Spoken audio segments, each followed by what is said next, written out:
mengine ambayo Mungu uliamua kuyaweka ndani yetu. Tuje katika ukuu wako na uwezo wako kuyatenda mambo yako uliyaweka katika Kristo Yesu, tuyaishi, tuyanene na kuyatenda katika jina la Yesu Kristo Mwokozi. Amen. Tupe Yesu makofi mazuri. Dakika zetu zinakimbia, ni saa 11 dakika 3. Nataka tuende kuingia katika kipindi kingine ambacho najua tuna wiki hii ambayo tunataka kujifunza mambo mbalimbali kuhusu Kristo katika wiki ya Pasaka, katika wiki ya Pentecoste. Shalom. Hallelujah. Sema amen. Hallelujah.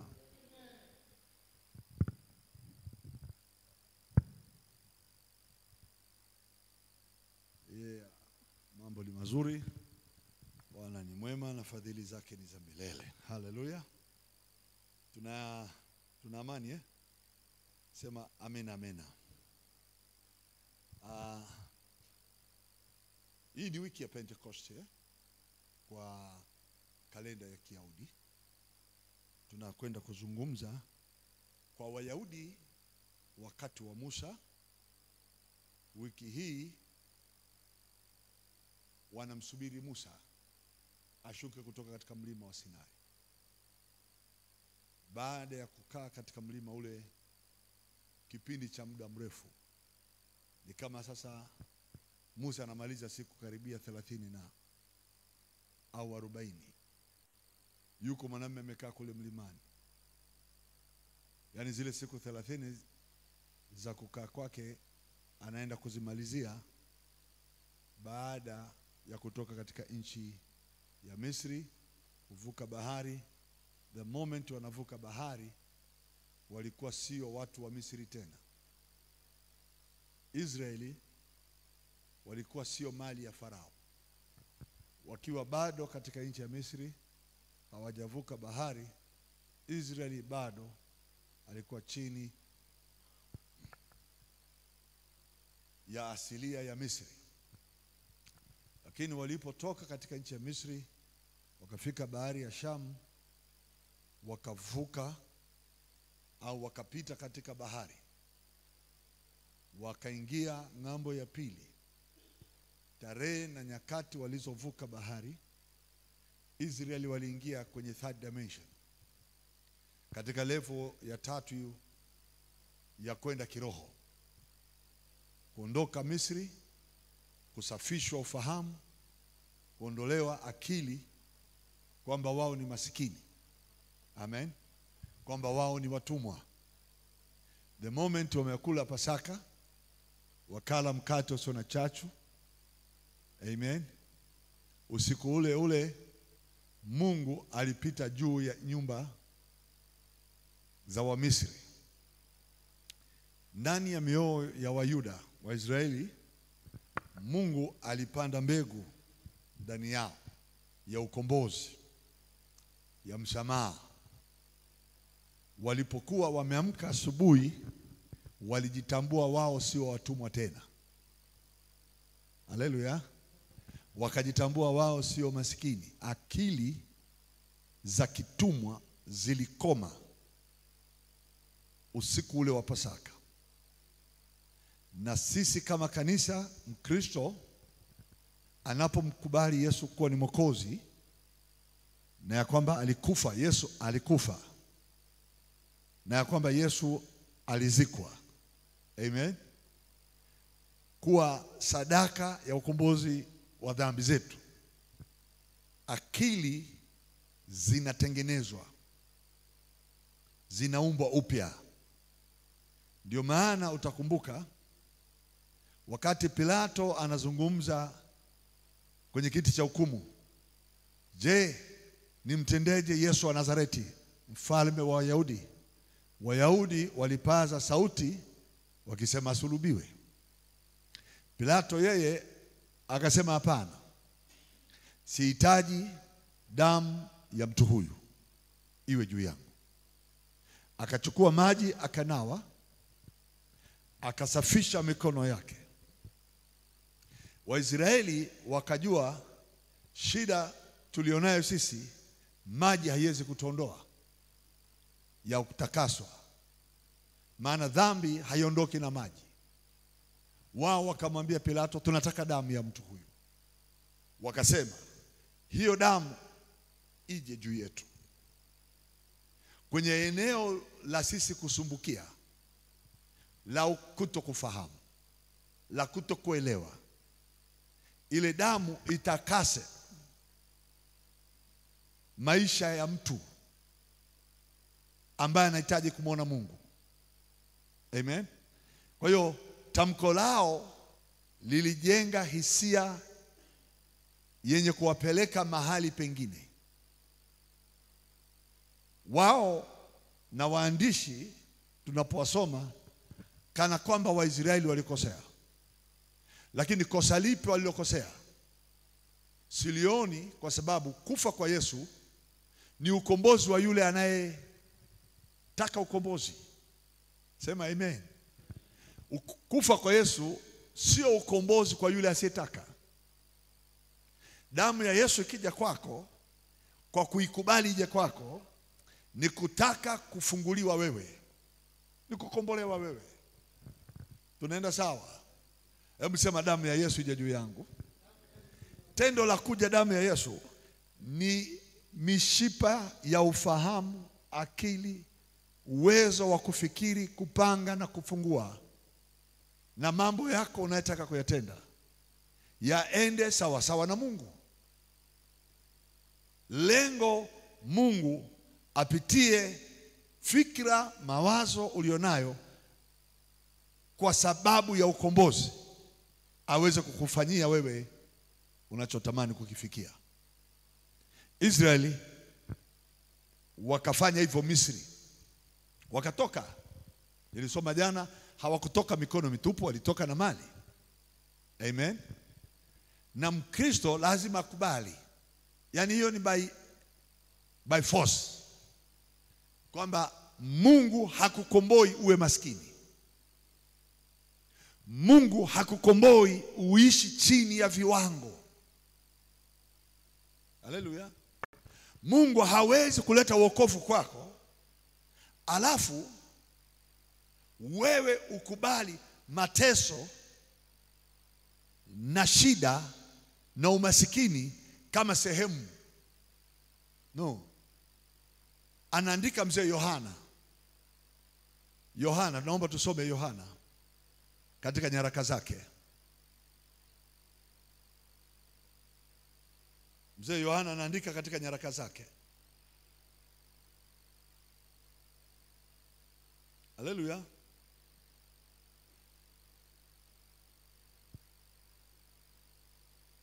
Waraka wa 3 wa Yohana, sura yake ile ya kwanza, inazungumza kuanzia ule mstari wa kwanza.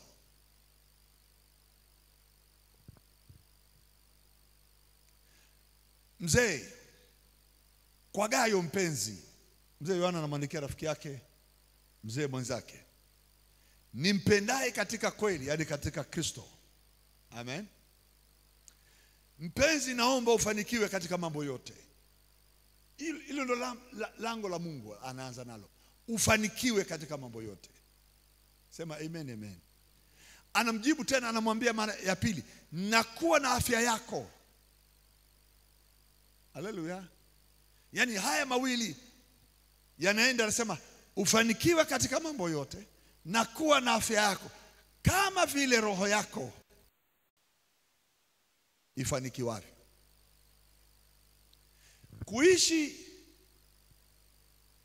eneo la kutokufanikiwa sio mapenzi ya Mungu. Kwa hiyo wakati tunaenda kwenye Pentecost, lazima ufanyiwe brainwash, ufanikiwe. Akili yako ikubali, Mungu aliponikomboa amenitoa katika nyumba ya utumwa, kanitoa katika umaskini, kanitoa katika laana, kanitoa katika vifungo, kanitoa katika asili yoyote ya uchawi. Mikono yangu haitalalamika tena sina fedha. Sema amen, amen. Hebu sema asante Yesu. Mikono yangu haitalalamika kwamba sina uwezo wa kufanya kazi na kufanikiwa. Amen. Gayo aliishi maisha chini ya viwango.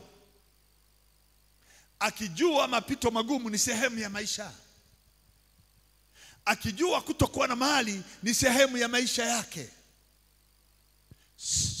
akujua hayo Yesu aliyapitia kuyaondoa mapito ya maisha magumu. Akujua hayo, alihisi ni maisha. Ndio maana anaandikiwa hii salamu, anaambiwa shalom Gayo, ninakupenda Gayo. Neno zuri kabisa, ili ajue kwamba anayemwandikia sio mtu mwenye unafiki. Na kuheshimu Gayo, na kupenda mtu wa Mungu. Wewe mzee mwenzangu, naomba ufanikiwe. Sema amen, amen.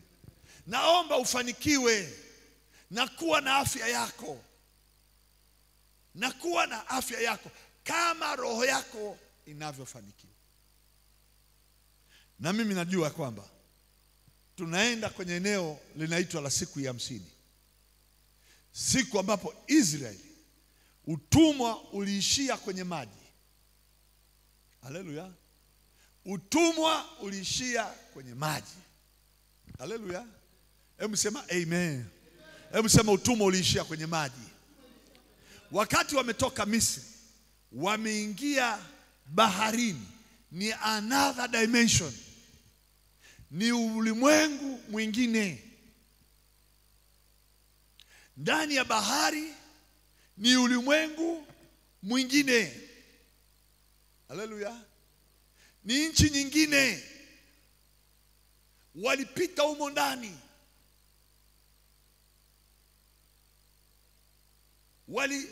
walipitishwa kwenye mazingira hawajawahi kuyaona. Anasema hivi, Wakorintho wa kwanza sura ya 10.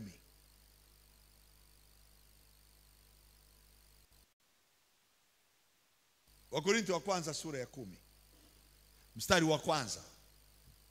Kwa maana ndugu zangu, sipendi mkose kufahamu ya kwamba baba zetu walikuwa wote chini ya wingu, wote wakapita kati ya bahari. Another dimension, wamepita katika bahari. Walipita katika mahali ambapo sio rahisi kupita, hapaipitiki, hamna mlango, hakuna njia ya baharini, hakuna maingilio ya bahari ambayo waliona kuna mlango mahali tunapita hapo. Lakini Mungu aliwachukua kutoka katika utumwa, amen, akawazamisha kwenye njia isiyoonekana kwa macho, kwenye eneo la another, ufahamu mwingine, mtazamo mwingine. Huku maji juu. Biblia inasema wakapita, wakawa chini ya wingu, wote wakapita katika, wote wakabatizwa, wote wawe wa Musa katika wingu na katika bahari. Huu ni ulimwengu mwingine. Misri walipojaribu kuwafuatilia wakiwa kwenye huu ulimwengu, jeshi la Misri liliwafuatilia kwenye huu ulimwengu, jeshi lilikufa. Zana za silaha na magari ya farasi yaliangamizwa ndani ya maji.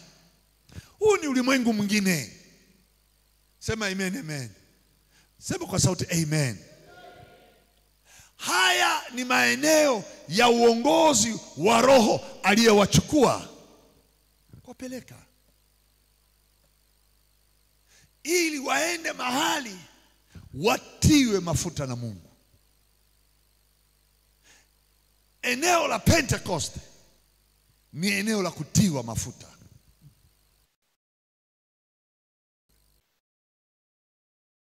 Kibinadamu ni eneo, unaona Musa anaambiwa panda hapa juu, panda juu. Musa anaenda juu katika ile mlima wa Sinai. Juu ya mlima kule kulikuwa na mawingu mazito. Biblia inasema Musa anaenda kwenye level nyingine. Haleluya!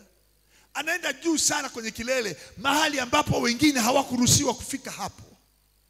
Musa kule juu kulikuwa na moshi, kulikuwa na moto, na tetemeko lilikuwa kubwa. Israeli wakaogopa sana, hata hawakuweza kukaribia mlima, maana Musa aliingia kwenye level nyingine. Kwenye hiyo level Musa aliongea ninavyoongea na Mungu leo. Musa aliongea na Mungu katika viwango vya level nyingine. Ile level Musa alikuwa anaongea na Mungu, alikuwa na Mungu kwa siku 40.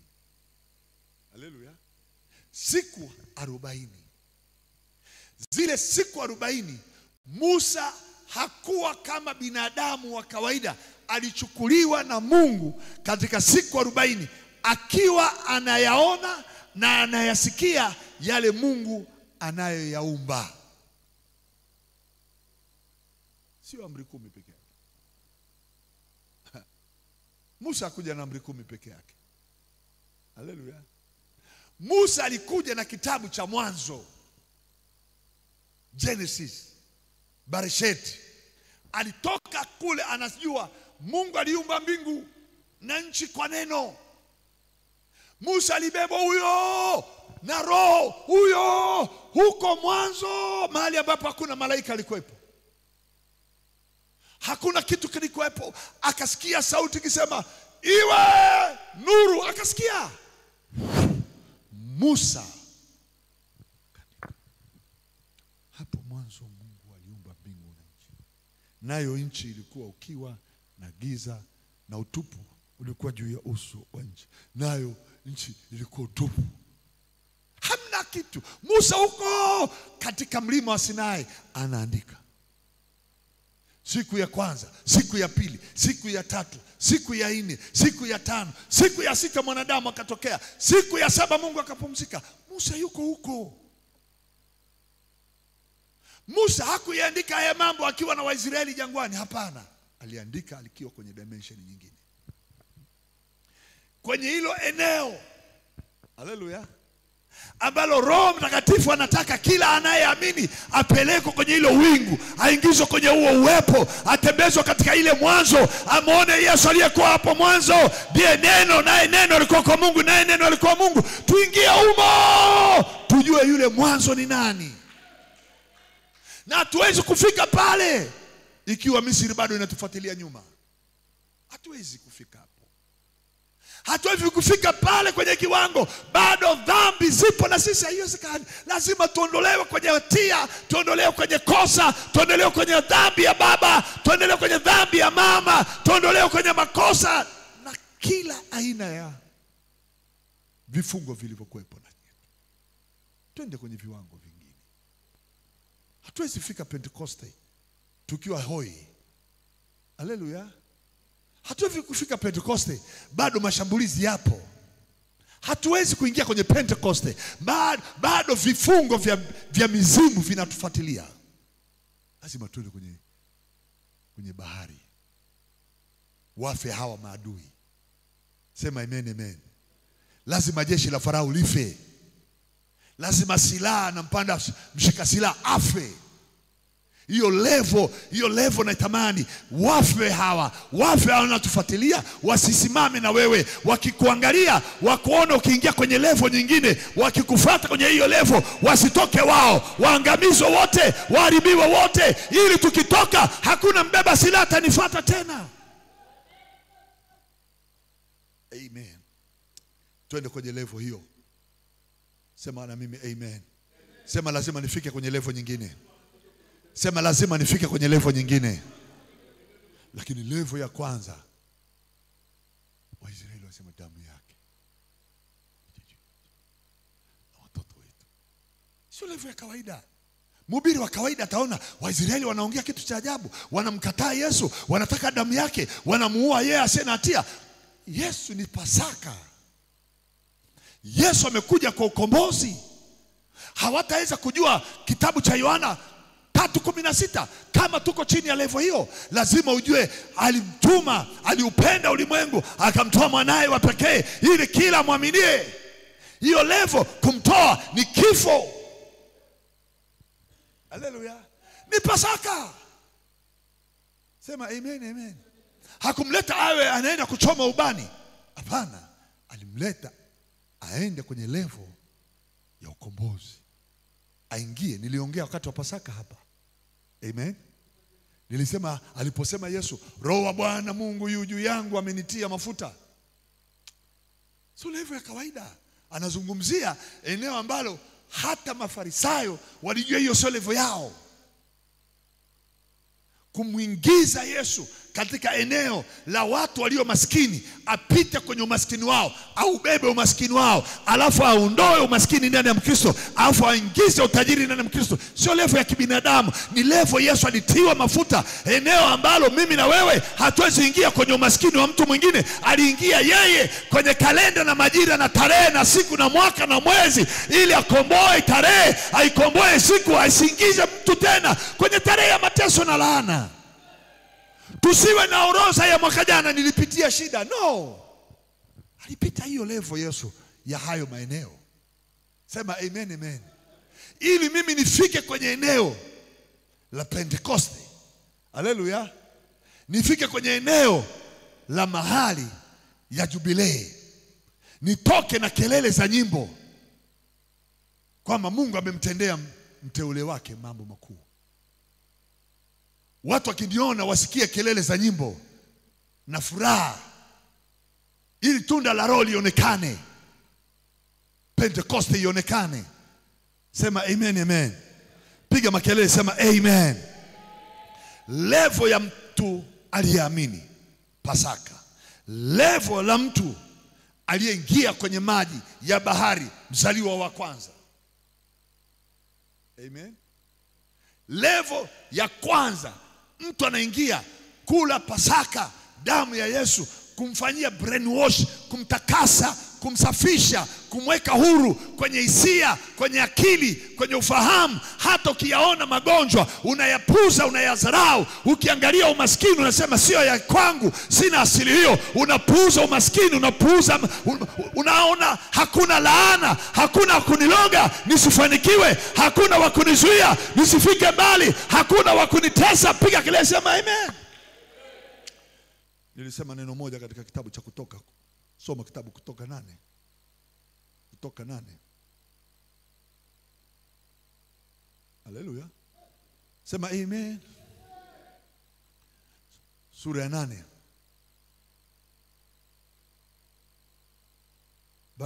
Baada Farao kupigwa pigo la chawa, sijui pigo la chura.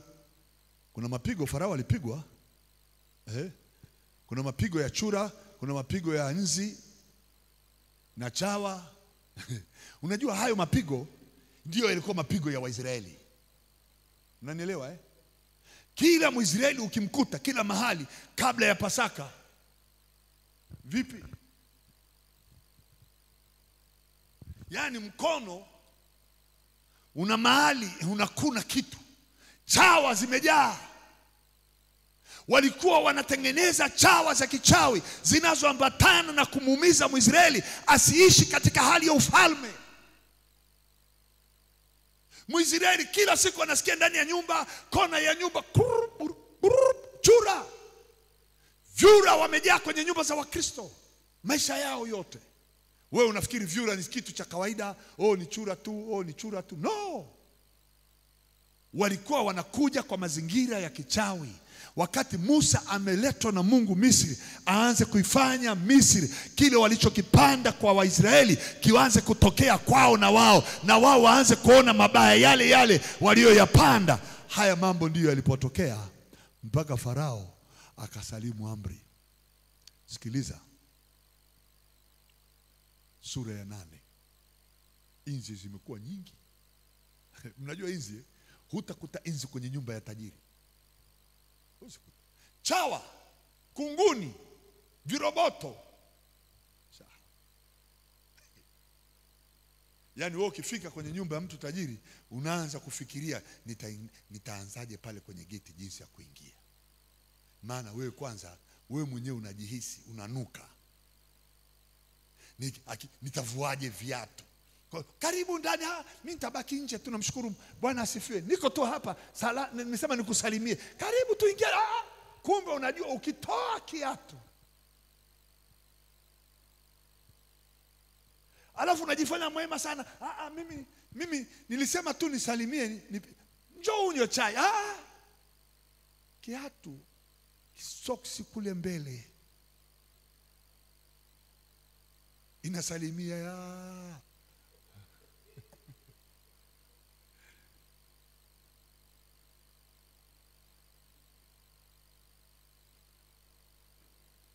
hivi. Hujawahi kutembea kwenye mtumba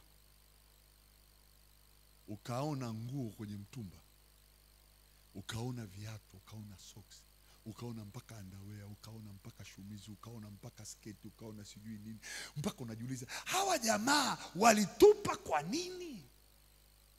Mbona bado nguo nzuri?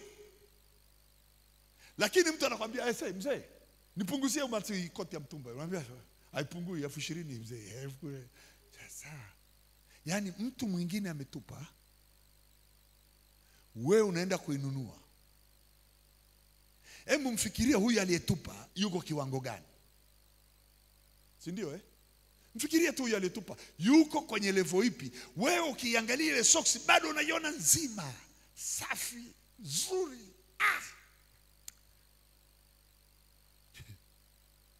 Furushi unalibeba la mtumba, socks tena unafika nyumbani unapima. Unaringa. Kumbe mwenzako ametupa. Sasa mfikiria huyu aliyetupa yuko kwenye level ipi? Haleluya. Tukuchukue level yako ya zamani, tuseme hujaokoka. Tuchukue nguo zako, twende tuziweke barabarani. Itabidi mgambo waje, watamcancel. Watakuuliza, mzee, nani amekwambia hapa kuna jalala za takataka? Unamwambia hapana, nauza nguo zangu bana. Hapana. Maana inawezekana ukaletea watu mafua yasiyopona, harufu za viatu, harufu za soksi. Na Mungu atusaidie, kile kipigo walichotupiga nacho kitarudiwa kwao tu, kwa sababu tunaingia kwenye na wao watateswa, kwa sababu Mungu anarudisha mapigo kwa wale waliokupiga na waliokutesa. Sema amen, amen. Sasa Farao mfalme, hebu imagine mfalme naye anakuna mgongo. Mheshimiwa vipi? Ambia nimeoga lakini sijalala. Kwa nini mzee? Funza nini anaita nini? Chawa. Hivi mnajua chawa nyie? Hamjao kuonaga chawa?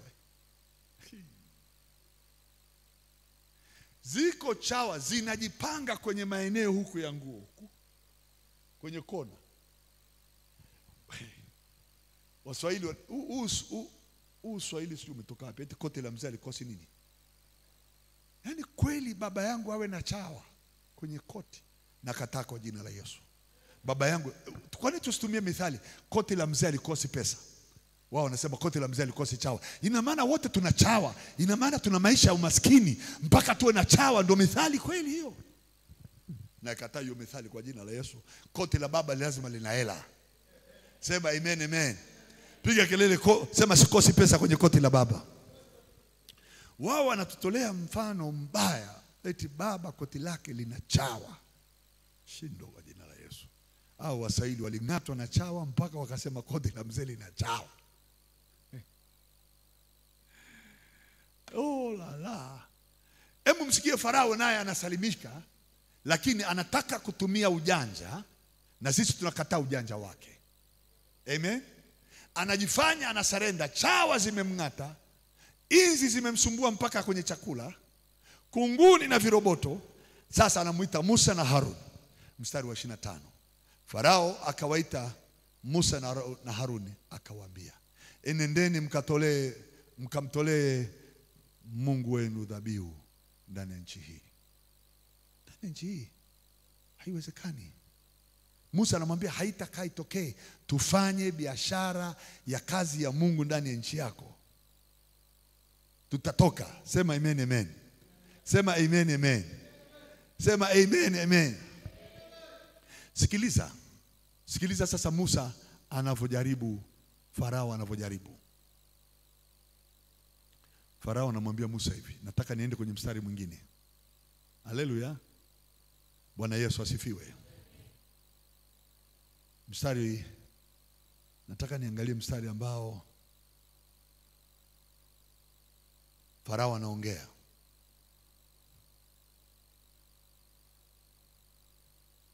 Bwana asifiwe sana. Maana waganga wa Farao walifeli, walifanya kila namna, walishindwa. Bahati mbaya nashika kompyuta yangu inanisumbua huko.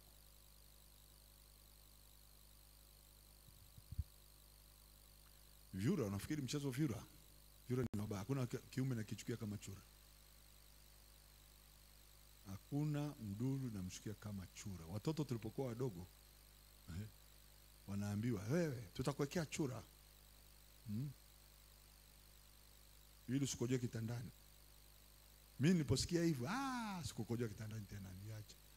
Chura. Chura, wewe. Jamani, chura ni wabaya. Hivi mnafahamu chura ni wabaya?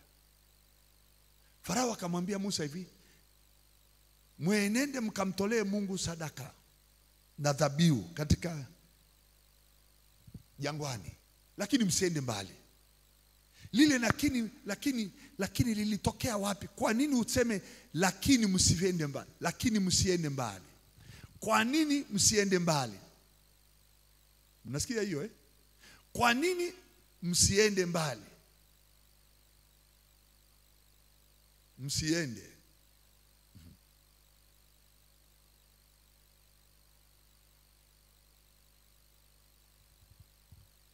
Bwana akamwagiza Musa akasema, angalieni mtatoka na kuvi.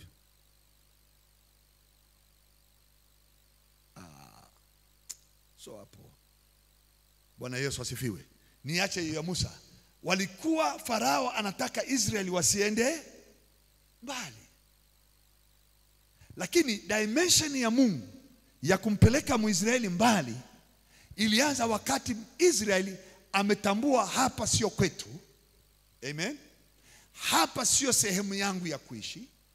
Hapa siruhusiwi kukaa na kutumikia tena miungu ya Misri.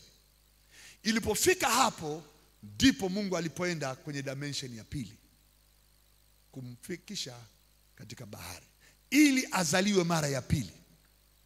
Anapozaliwa mara ya pili katika bahari, amen, alipozaliwa pale katika bahari akaitwa mzaliwa wa kwanza wa Mungu. Ndio inaitwa sikukuu ya mzaliwa wa kwanza. Kutoka hapo sasa baharini, haleluya, kutoka hapo baharini ndipo panapotokea sasa safari ya kwenda Sinai, kwenda Pentekoste. Siku 10 za kutoka baharini wakafika mlima wa Sinai. Ni siku 10 tu. Walipofika Sinai ndipo Musa akaenda kwenye level ya mlima kileleni. Pale kwenye sehemu ya mlima wa Sinai ndipo Mungu anajifunua na Musa sasa, kwa vitabu vya Mwanzo mpaka anamaliza na Yakobo anapobariki wanaye. Haleluya. Musa akajua story yote full.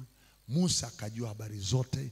Musa akaandika kitabu cha Mwanzo. Kulikuwa hakuna mtu akumwambia mwanzo ilikuwaje. Kulikuwa hakuna mtu anaweza kujua kule mwanzo Mungu aliongeaje. Na Musa akaja na huo ufunuo ambao mpaka leo dini zote zinajiuliza aliwezaje kujua.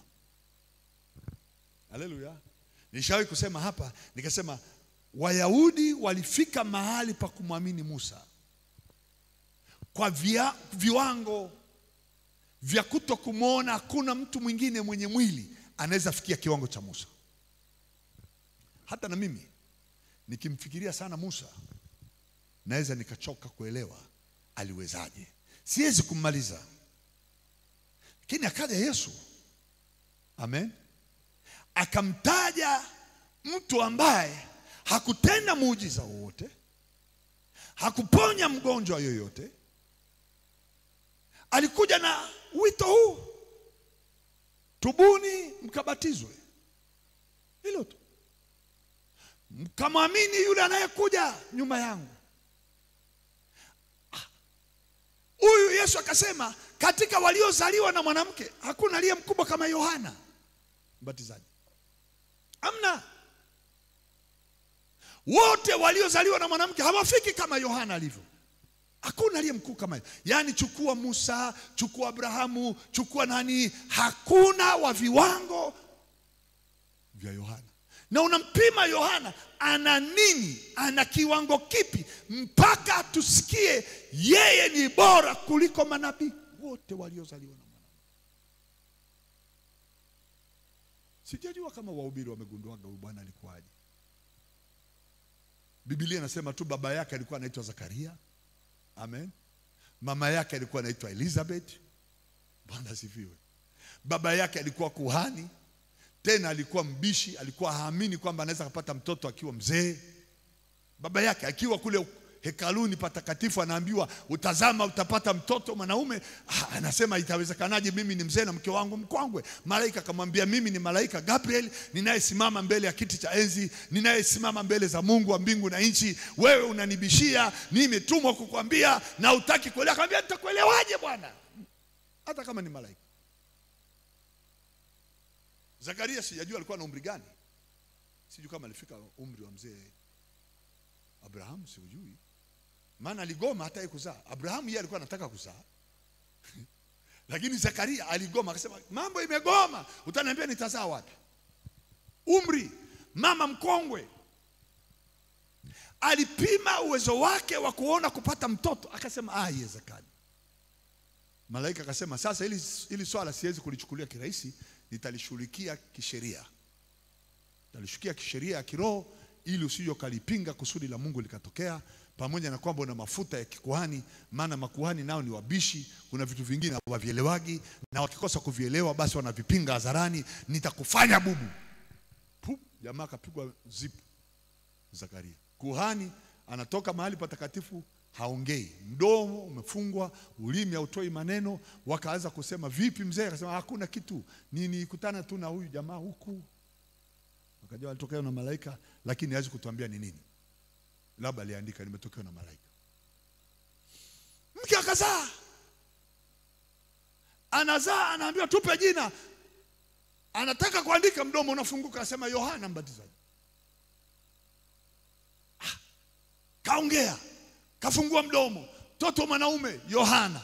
Alafu Yesu anasema hakuna mtu aliyemkuu kama Yohana Mbatizaji katika wote waliozaliwa na mwanamke. Mimi nikajiuliza, kwani amefanya nini? Sasa nyingine unajikuta hata na wewe umefanya mengi kuliko yeye.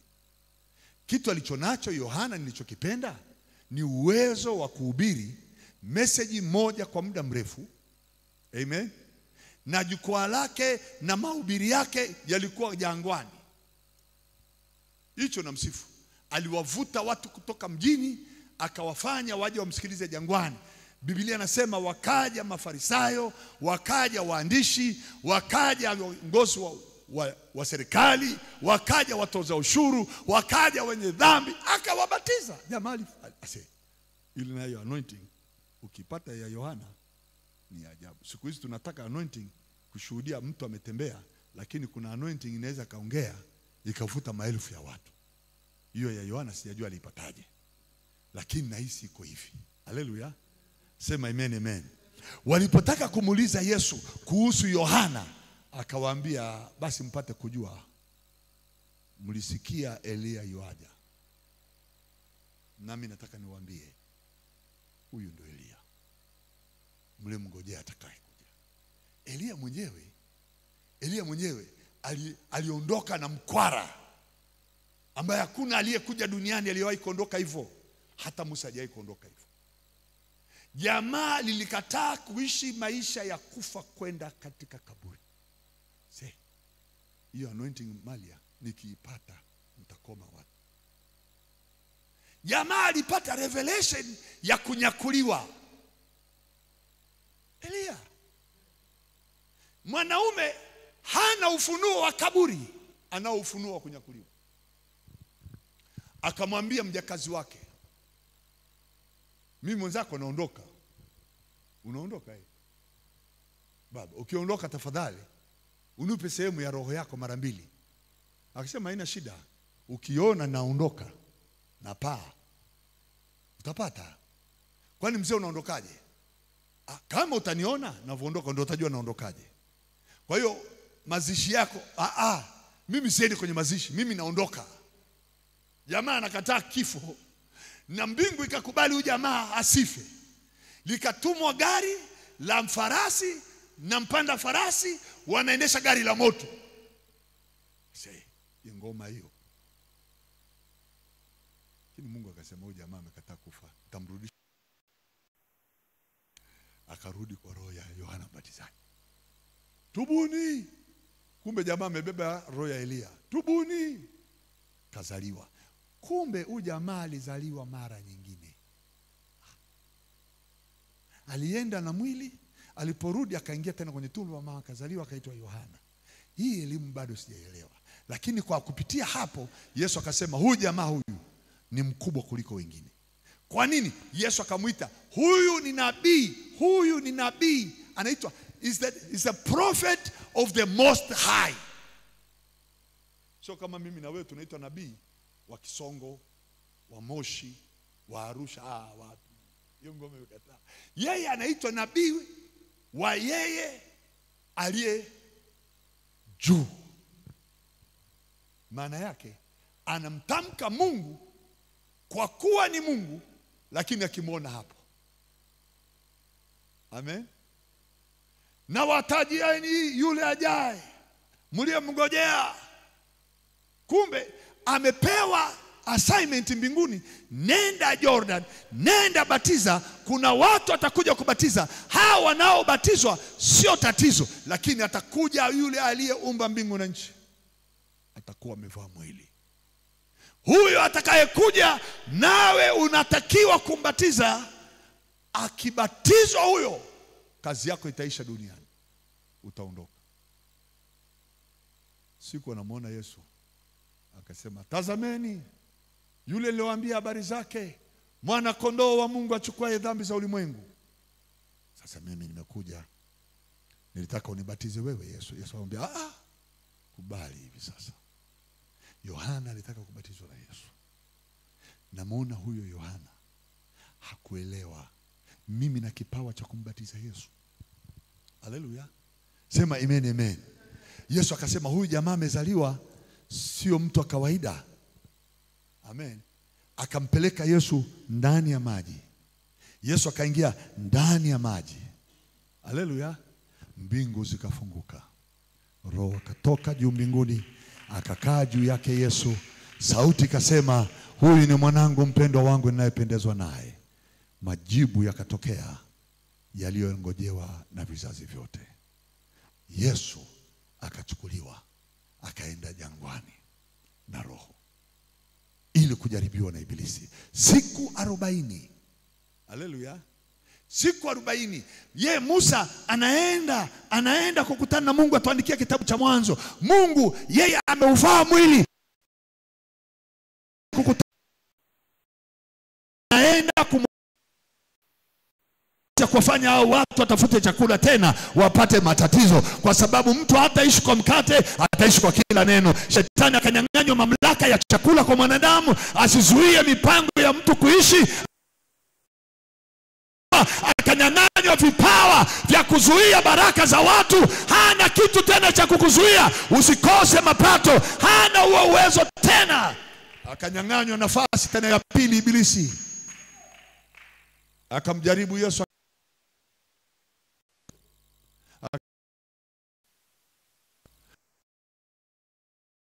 na vyote vilivyomo ndani yake. Kitu kuanzia sasa, vitu vyote mimi nalikuja ili hao watu wawe navyo vyote, tena wawe na uwezo wa shetani ana kitu yote. Ndio maana juzi tumesikia kwenye jengo la Free kodi ya viwanja. Watakosa kodi ya viwanja kila mahali walipo Arusha. Hawatakuwa na mahali pa kuweka tena vituo vyao. Wakijaribu kuweka hawataweza kuvilipia, maana uchumi hautakaa kwenye mikono yao. Uchumi unarudi kwa kanisa, maana tuko kwenye dimension ya Holy Spirit. Amen. Hallelujah. Na tukifika kwenye hiyo Pentecost, tumeingia kwenye dimension nyingine. Tumeingia kwenye level nyingine. Tumeingia mahali ambapo sasa hatuendi kusikia tu sauti, hatuendi tu kuangalia Mungu alichokisema, tunaenda kukaa na yeye katika level nyingine. Anasema na yule Roho atakuja, atakaa. Sio kwamba anakuja kuonyesha tu maono na ndoto alafu anaondoka. Atakaa pamoja na ninyi hata mwisho. Hiyo level sasa ndio level ya ajabu zaidi. Lakini zile siku 40 walizilipa. 40 ya Israeli kuishi jangwani wakipita katika ugumu. Hatutajaribiwa tena. Sema amen, amen. Hatutajaribiwa na kitu kipi atakayezuia wewe usifanikiwe. Hatutajaribiwa tena. Hautajaribiwa tena. Tunaenda kwenye hiyo level ambapo Yesu anawaambia wanafunzi wake. Wanafunzi wanamuuliza Yesu, "Mwalimu, ni lini?" Hebu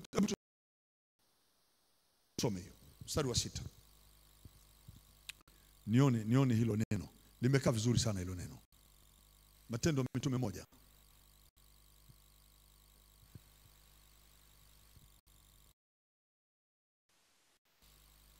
Mstari wa 6. Basi walipo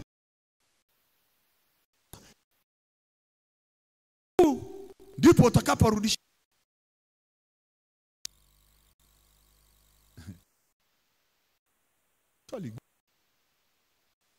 na wanauliza utawala wa territory, piece of land,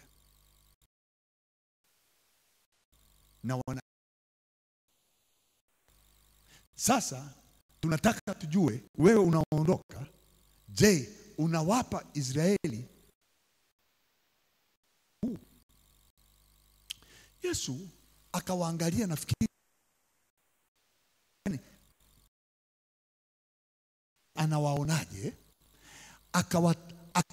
akawaangalia kwa ili waelewe mpango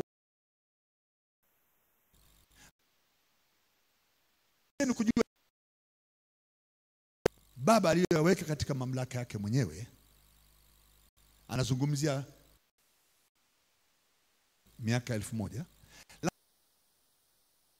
kisha kuajilia juu yenu Roho Mtakatifu. Hiyo neno lakini, haleluya, hilo neno lakini ni neno gumu sana, limefichwa pale. Mtapokea leo waweza, haleluya,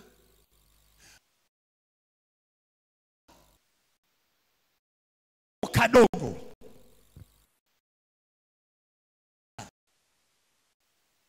mtaingia kwenye territory Yerusalemu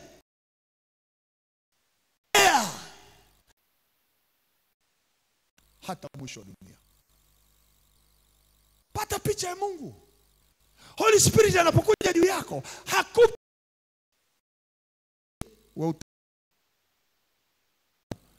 vya mawazo madogo, tawala kwa mtazamo mdogo, anakupa kwa mtazamo wa dunia, mtazamo wa kijiji.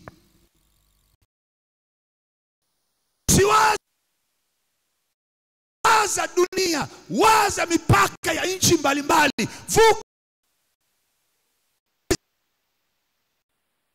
Usibaki hapa Yerusalemu, ukabakia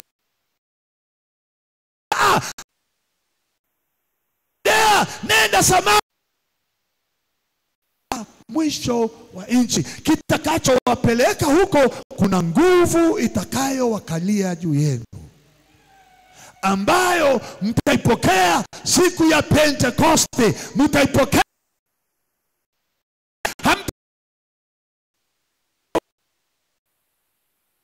walipokusanyika wote, ndipo upepo ukaja kutoka mbinguni uendao kasi. I wish kanisa liende hapo. I wish kanisa liende kwenye hiyo level. Sema amen, amen.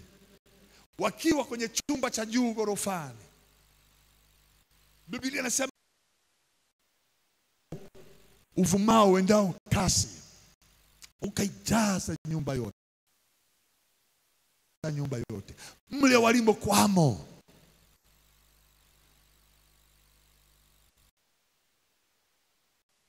Iliyokuja juu ya kanisa tuke tena juu ya mtu aliyekaa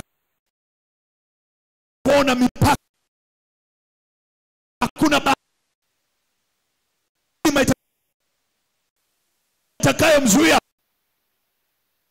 mbele yake. Hakuna yote isifike mbali. Nataka hiyo roho na ya mahali palipo padogo. Amen. Ninawahubiri yaishi haya mambo. Nataka tutoke, twende pale, tutoke hapa twende pale. Ukishika biashara hapa haitaishia hapa. Pale watasema huyu jamaa, watasema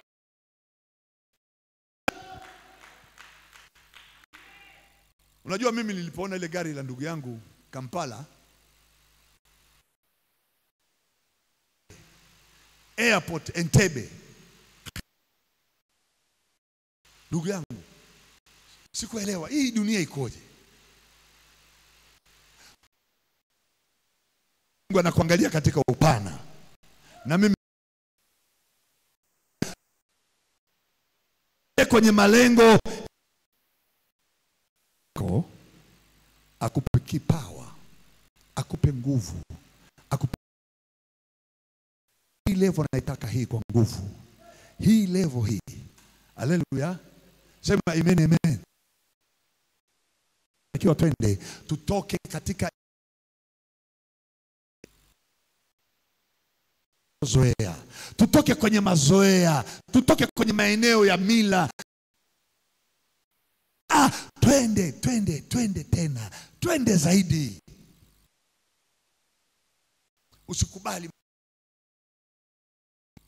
Usikubali ulipozaliwa basi maisha yetu ndio hayo. No, hapana.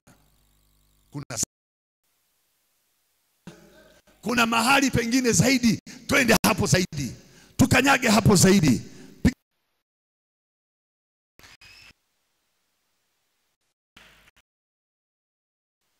Mwisho wa nchi. Kwenye hilo leo.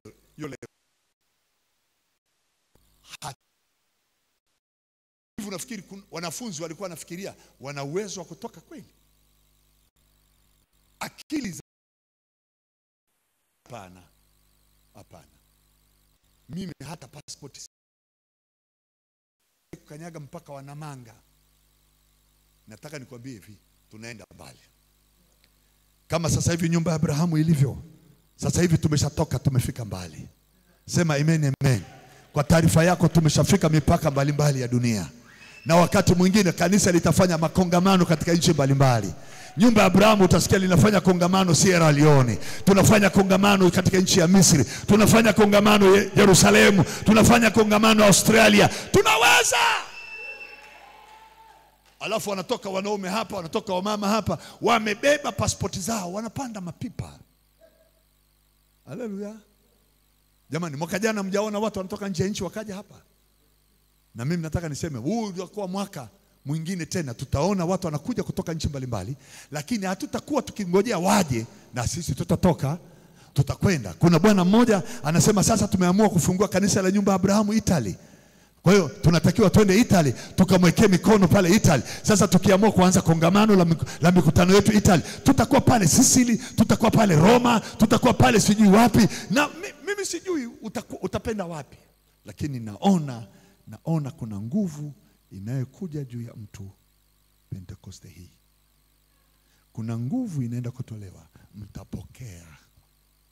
Kuna kitu kinaitwa mtapokea. Haleluya. Hilo neno mtapokea, hiyo nguvu ni kitu kitakacho kuwezesha kufikiri, kusema, kutenda. Haleluya. Kosa ikija inaenda kukuletea, kukupa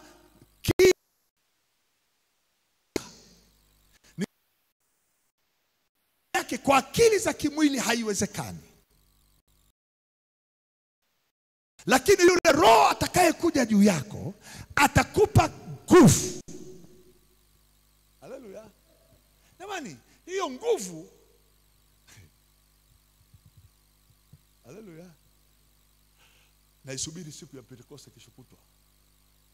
Nitembelee hiyo siku, nivione vipawa vitakavyoachiliwa na huyu Roho ndani ya watu hapa, ndani ya ukumbi huu, ndani ya mahali hapa tunapokaa, na wale wanatufuatilia kwenye mitandao waone kutoka mahali pamoja kwenda nyingine, toke level hii kwenda level nyingine.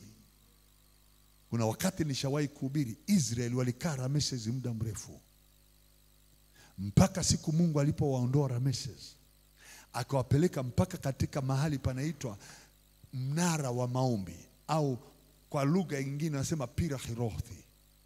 Huku kuna bahari, huku kuna jangwa, huku kuna milima. Alafu Israeli yuko pale, anaona vumbi na sauti ya farasi waendao kasi, wanakuja wakitaka kuja kumwangamiza kwenye mnara wa Pirahirothi, kando mwa bahari ya Shamu. Alafu Musa anaenda kwenye levo nyingine. Mungu anamwambia waambie Israeli wasonge mbele. Hiyo levo, haleluya. Israeli wanaambiwa hao wa Misri mnawaona, hamtawaona tena. Leo, siku hii ya leo, hamtawaona tena. Pirahirothi, katika kinara cha mlima ule, mnara ule wa maombi unaitwa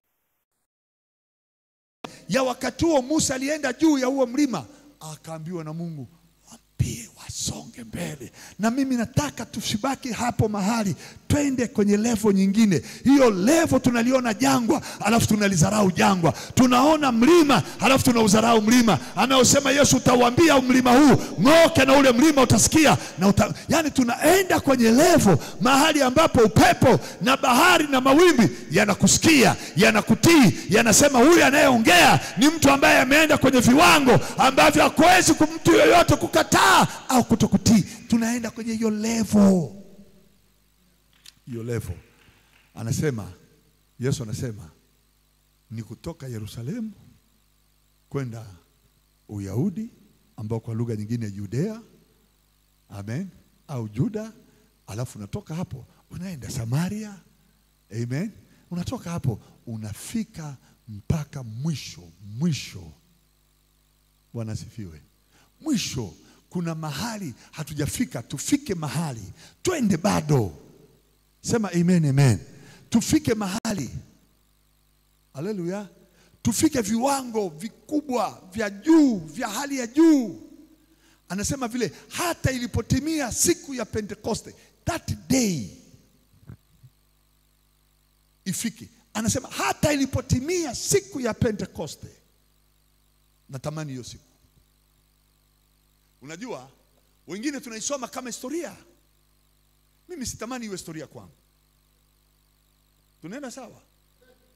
Biblia inasema hivi, hata sura ya 2 mstari wa 1 kitabu cha Matendo, hata ilipotimia siku.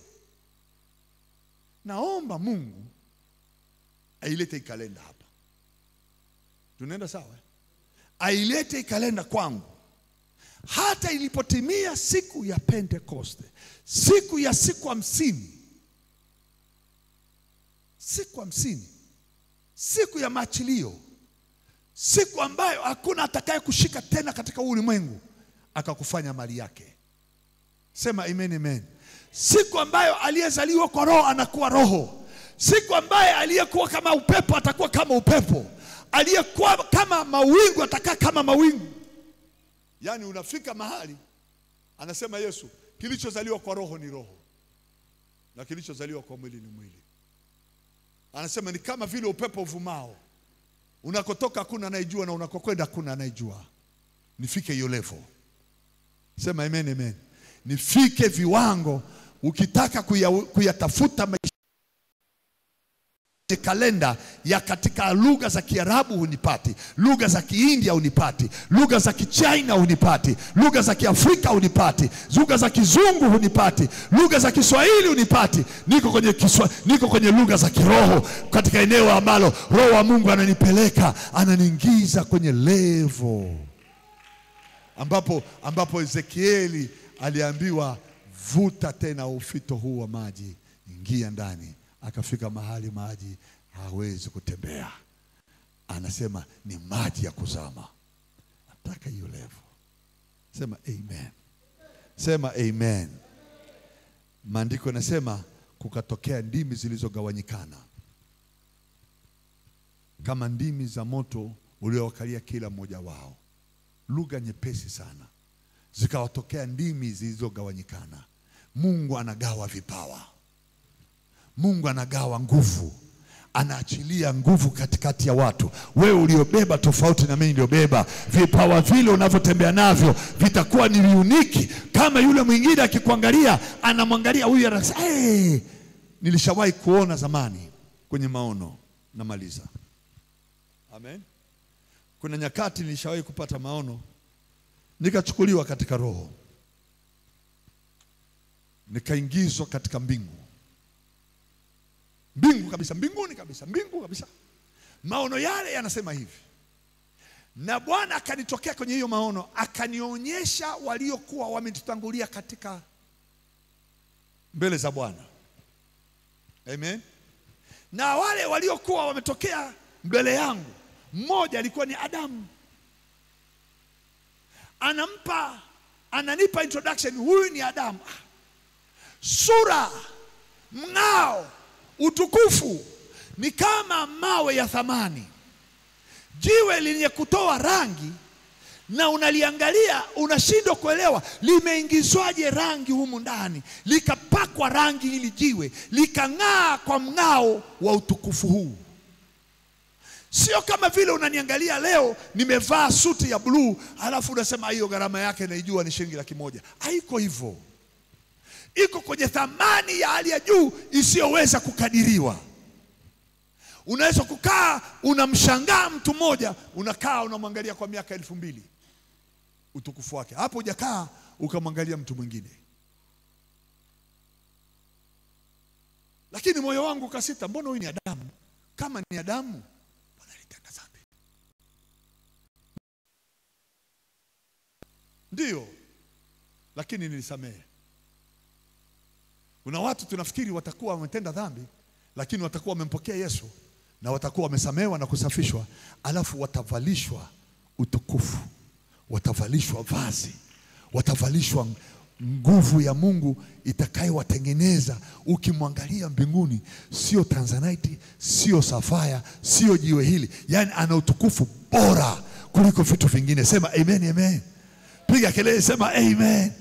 Unakumbuka utukufu alioona Yohana pale Patmo? Asema nikasikia sauti kama sauti ya maji mengi, nikageuka niangalie ni nani alikuwa akisema nami nikaona kinara cha taa 7, na mtu aliyekaa katikati ya kile kinara cha taa 7, sura yake ilikuwa inang'aa kama jua. Sura yake ilikuwa na metameta kama jua, na mwili na mavazi yake yalikuwa na metameta kama sufi safi, na miguu yake kama shaba iliyosuguliwa sana. Nakwambia ndugu, tutakapokutana mbinguni utashangaa. Wewe umenizoea nimekaa kifalafala leo, lakini njoo tukakutane pale. Utakaa hivi Januari, Disemba, unaniadimaya tu. Umone mwingine unamaliza miaka 2000 mbinguni. Tunashangaa utukufu ukiwa unabadilika, unang'aa. Unaambiwa yule ni Simeoni Petro. Unaenda kumwangalia Simeoni, ule utukufu aliyokuwa ameupata kwa sababu ya imani alipoilinda duniani. Amelinda na ameitunza, ameyatunza mavazi yake wala hayakuchafuliwa. Unamshangaa, yani utukufu ambao unauona. Unajua mimi nilipomwona Yesu kwa mara ya kwanza, aliponitokea kwenye maono, niliona moyo wangu kama lami, moyo mweusi kama lami, yani ile lami iliyochomwa na moto, na ule uwepo wake ulianza kuiyeyusha ile tope la lami, likaanza kuyeyuka kuondoka katika moyo. Kisha moyo ukaanza kuchukua sura mpya na rangi mpya, badala kuwa mchafu ukaanza kuwa mweupe na kuwa safi na kung'aa na kuweza kufika mahali. Akasema Yesu, sasa naweza nikaweka neno langu ndani ya moyo wako, kwa sababu moyo huu sasa ndio na mahali naweza nikaliandika neno langu, naweza kaweka agano langu hapo. Haleluya. Tusimame. Kamda kameenda saa 12 na mawingu yamekuja, yanatuheshimu sana. Mawingu haya ni mazuri, yatatusindikiza nyumbani bila kuloa. Haleluya. Sema asante Yesu. Sema natamani nipande juu ya mlima, niyajue, niyafahamu ulionikusudia katika maisha yangu. Ukanipe na mimi ndimi zilizogawanyikana kama ndimi za moto, zikanikalie kuanzia leo. Nipe utukufu mwingine, nipe viwango vingine katika jina la Yesu. Amen. Pigia Yesu makofi. Tunapoenda kutawanyika, Mungu awabariki, mmekuja kwa wingi leo. Hebu twende tutoe matoleo yetu na sadaka zetu, tukienda kumfurahia Mungu aliyetubariki. Kesho